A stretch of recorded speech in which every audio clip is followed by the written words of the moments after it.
I don't know why the recording started. So, just a brief um, um, recap. We clicked here on this icon, and that actually launched a session of VS Code. And like I was saying, this is the menus, the file menu, the edit menu, selection menu, view menu, go menu. I'm not going to dwell much on them because a lot of the options you have here, a lot of the time, you're not going to be coming here to click them. You're going to be using shortcuts to actually do them, which as you put in more work and more practice, these shortcuts will become second nature. You don't even need to think about them. All right.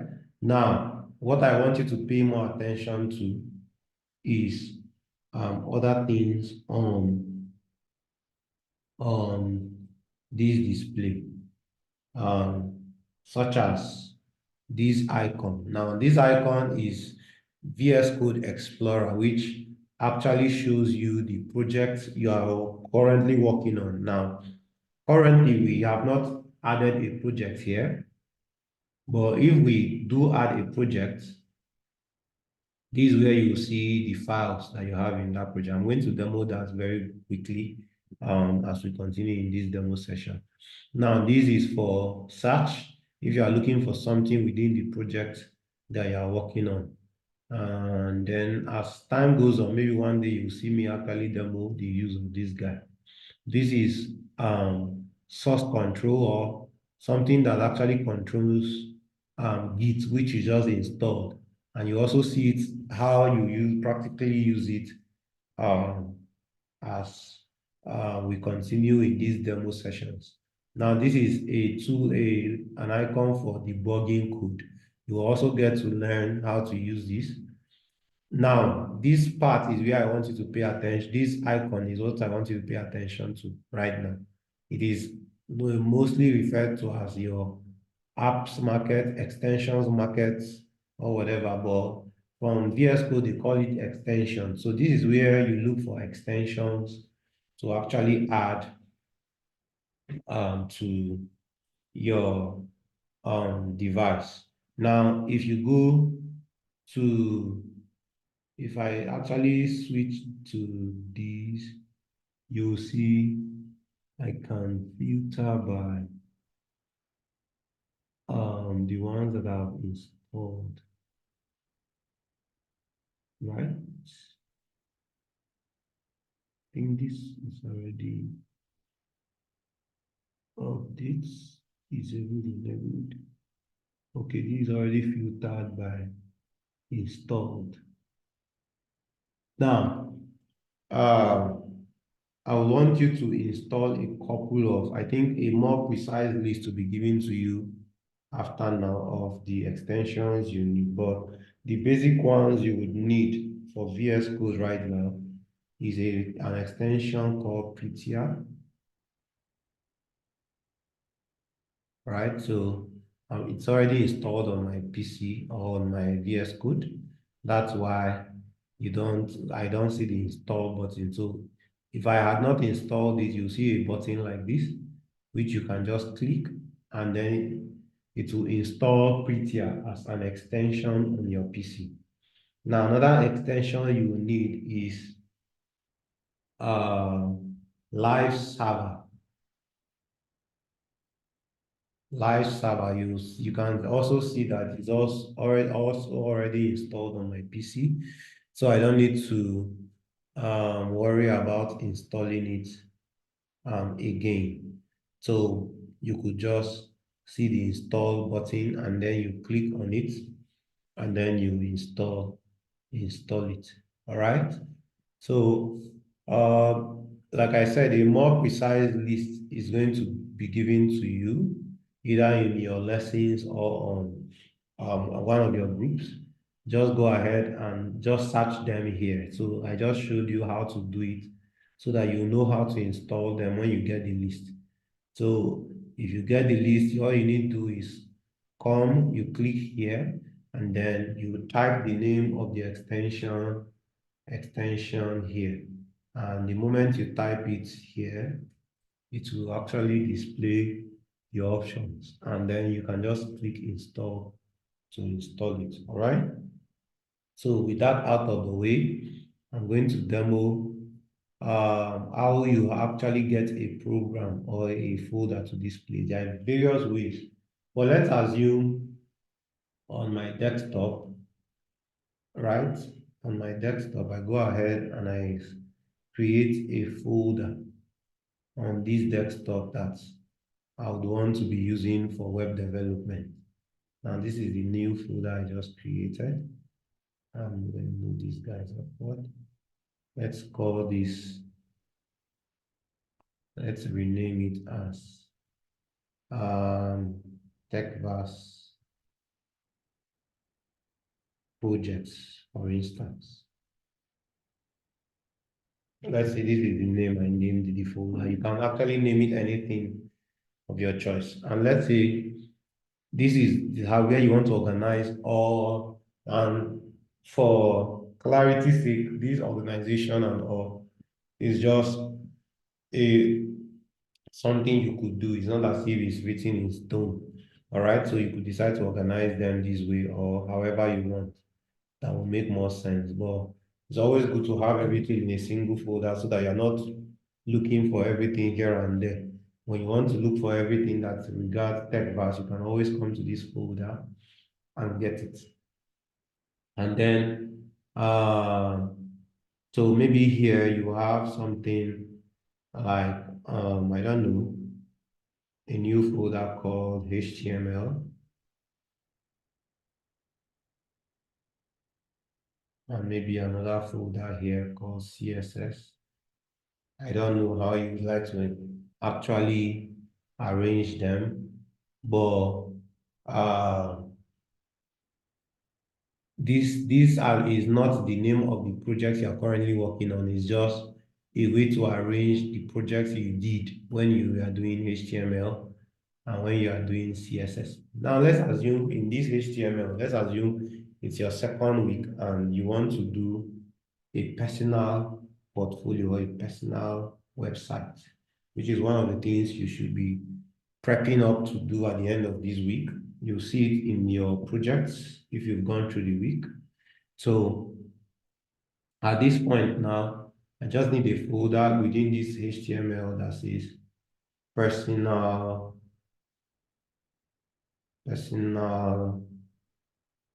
portfolio. So personal portfolio.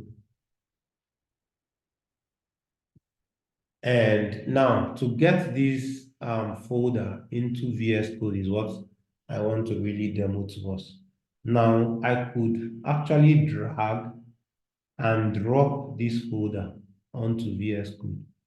And VS Code will set this as the project I currently want to work on. All right, did you see what I just did? I just grabbed the folder from File Explorer. I dragged it and I took it to VS Code and I just dropped it there. All right, so you could do something like that. That is very, very valid. All right, so another way you could do this is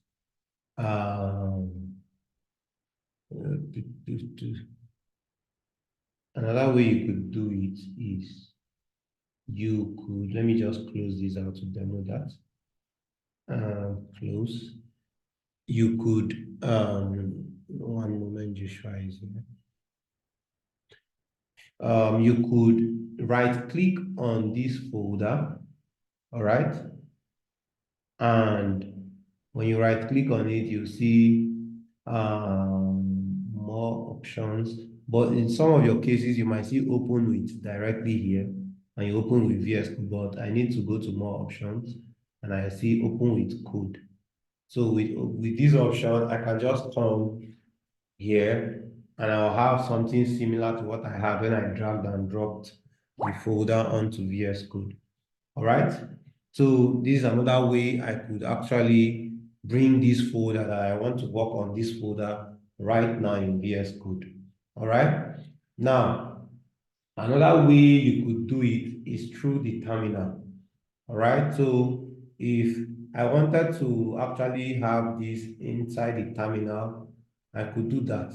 Now you have, the moment you install Git Bash, you have access to a lot of things, including these options: open with Git Bash,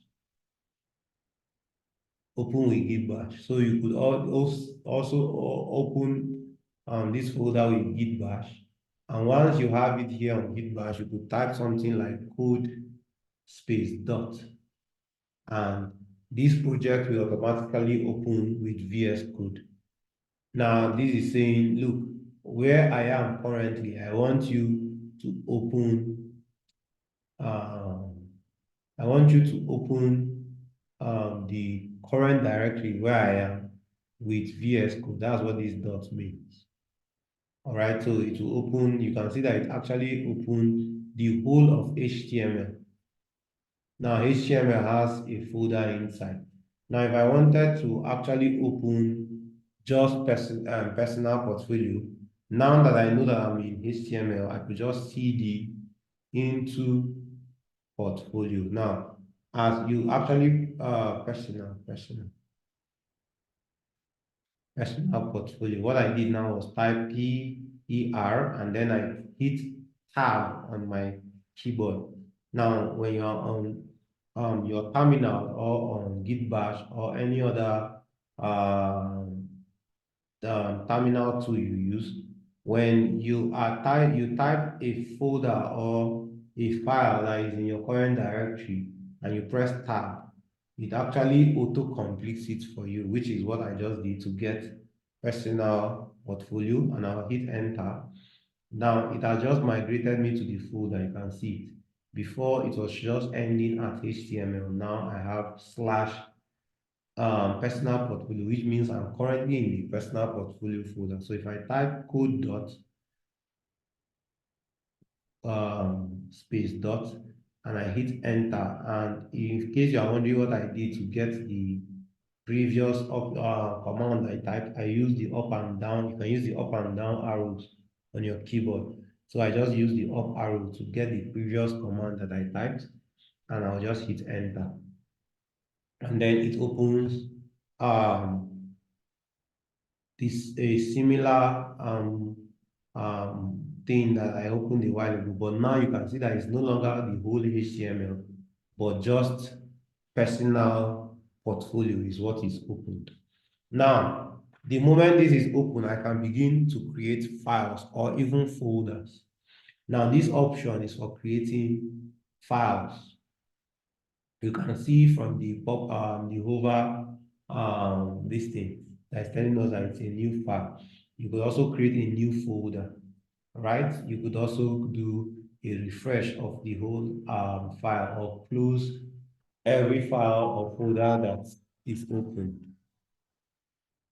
Every file or folder that is open. So that's what all of these options are.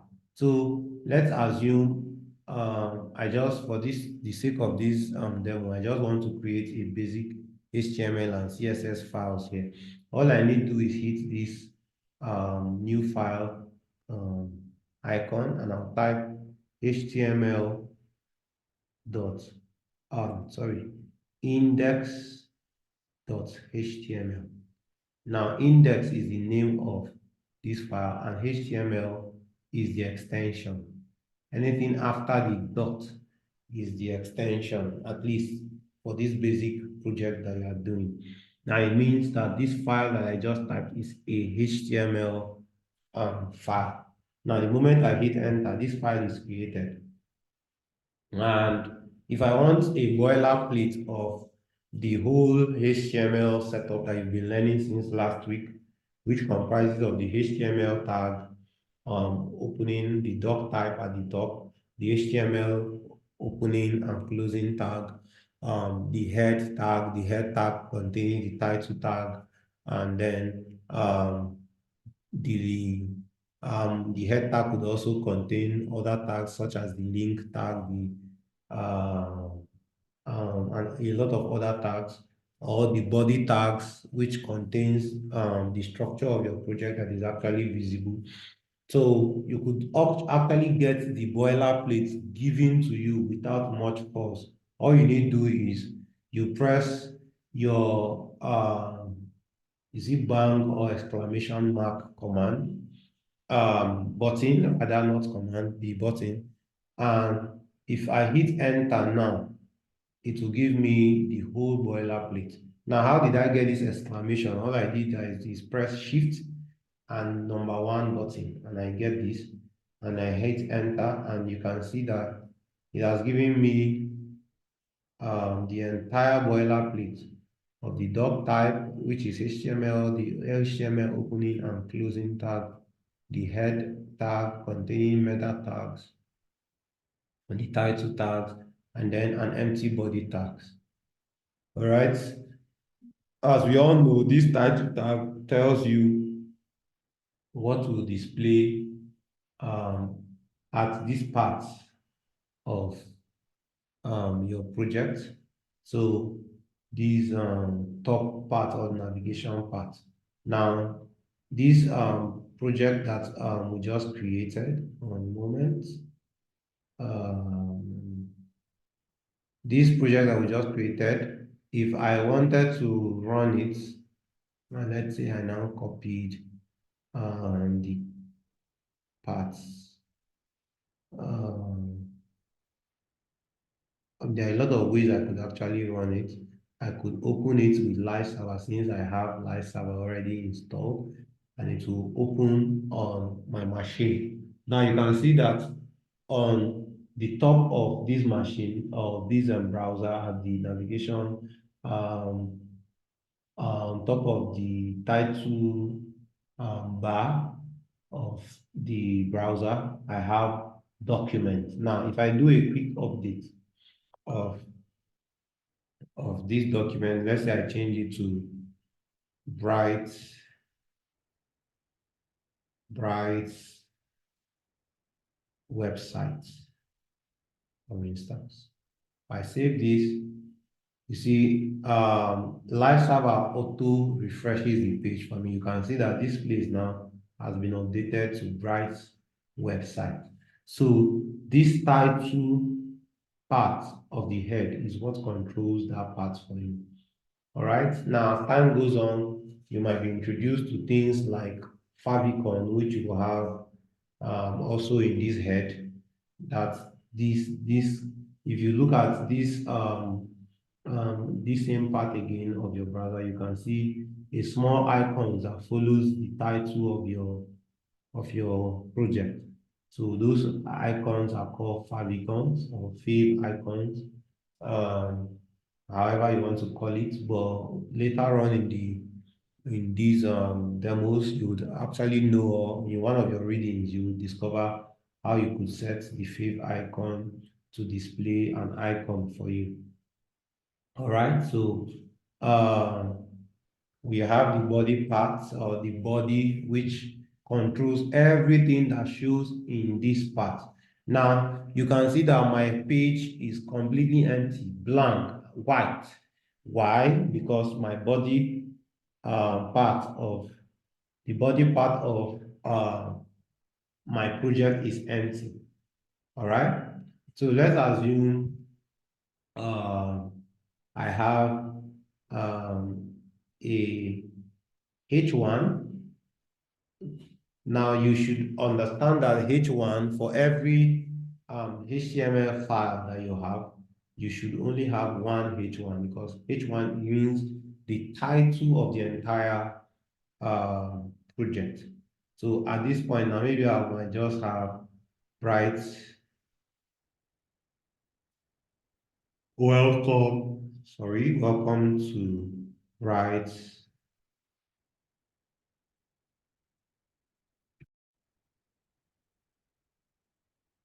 website. If I save this now, you can see that something really big has appeared on my website. All right. So if I have, oops, I'm running out of time. Okay, let me just quickly demo these, quickly rush these so that we don't need to stay anymore here. Now, if I wanted to add paragraphs, images, all I need is the appropriate tag. That's why for the past week, you guys have been learning about different tags for this purpose. Now, if you wanted an image, you would need an AMG or IMG rather, IMG tag, which then you provide the source, which is the location of the image currently. So if you needed a paragraph, you need a P tag. And this is why we are using VS Code as our editor, because you can actually have a lot of autocompletes. What we are doing right now is autocomplete. So if I wanted a Lorem Ipsum or let's say 50 words, just type Lorem 50 and I'll have 50, a paragraph of 50 things, 50 words given to me automatically. So this is it. If I actually save this right now to appear on my website, and then I could add another H, let's say H3 as a subheader. Let's say this part I want to talk about my bio, and then I will have um, a little div here that's maybe even use a table, and within a table I should have the T head,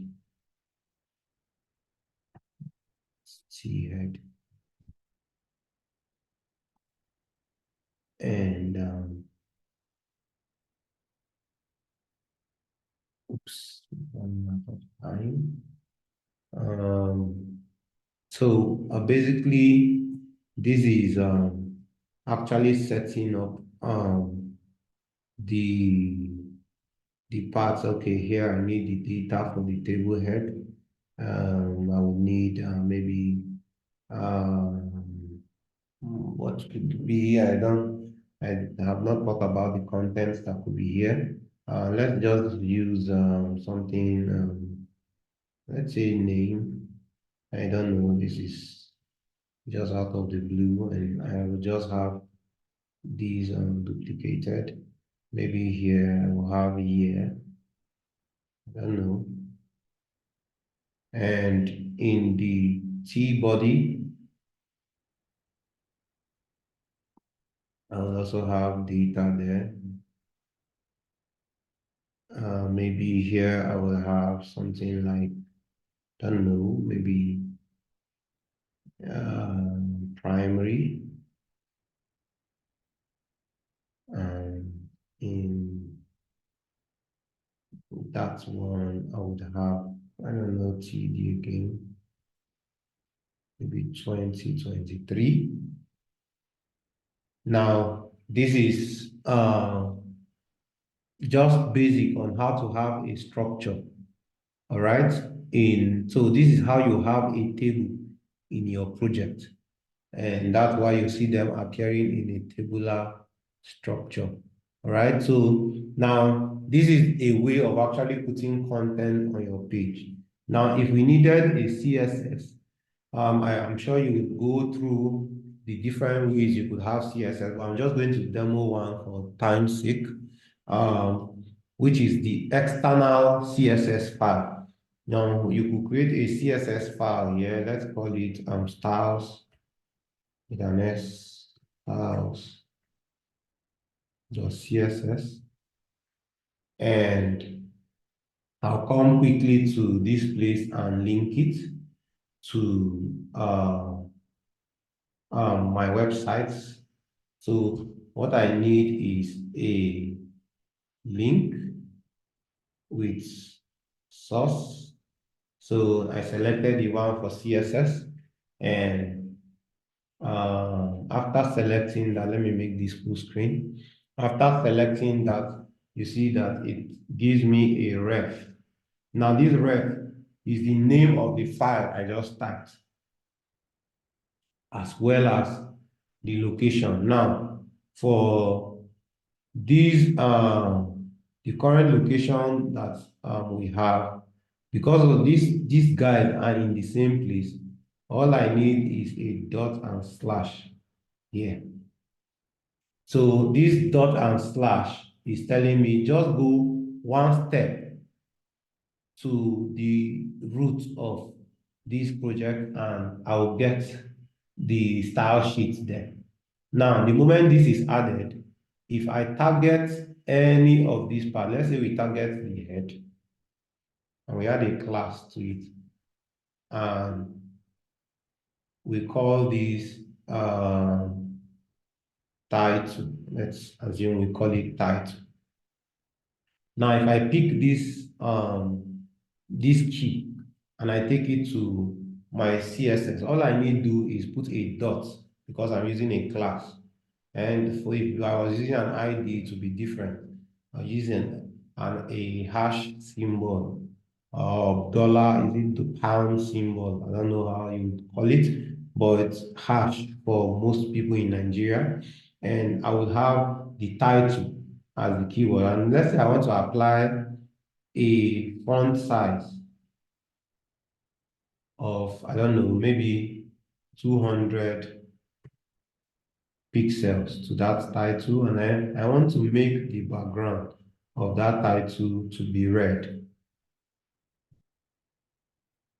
Now, if I go to my website, you see you have a very gigantic title showing up here, and then the background is red.